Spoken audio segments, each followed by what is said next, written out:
Part 2 forbidden. As most people have probably done when they have been growing up, I must confess I gained access to media which was rated for someone much older. My progression from kids' PC educational software to kill everything mature games was pretty swift. It wasn't a new experience either.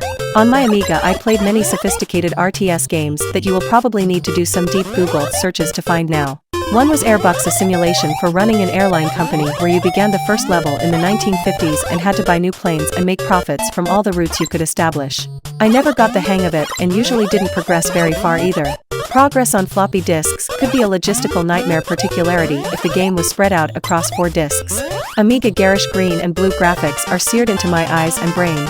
There was Railroad Tycoon, which needs no introduction, and a little curio of a game called Historyline 1914 to 1918, which is a prototype version of Advance Wars with more realistic graphics and grating 8-bit repetitive soundtrack.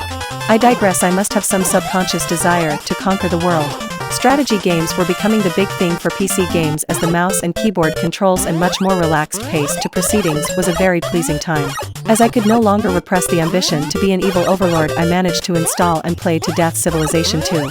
Among the myriad of Sid Meier's branded titles, this stood out. One major difference being the turn-based format that allowed you to plan less on the fly. I was drawn to history and fascinated by the effects of war. I'm sure most boys reading this at some point got a piece of branch and made a machine gun noise.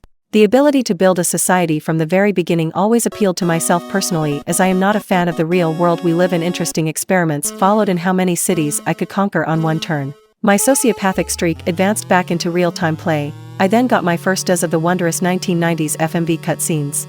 These tickled my fancy in Command and Conquer Red Alert, the PC classic that let you invade Russia or the USA using the front of an alternative history with access to Tesla coils, mind control, the ability to have a screen full of battleships and airships whilst gameplay being preceded by cheesy mini-movies of the heroes or villains about to partake in your own private war theater.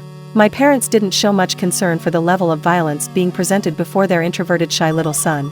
My dad, for instance, was a big fan of Tomb Raider 3. He put a lot of work into that enterprise for someone who wasn't a gamer per se.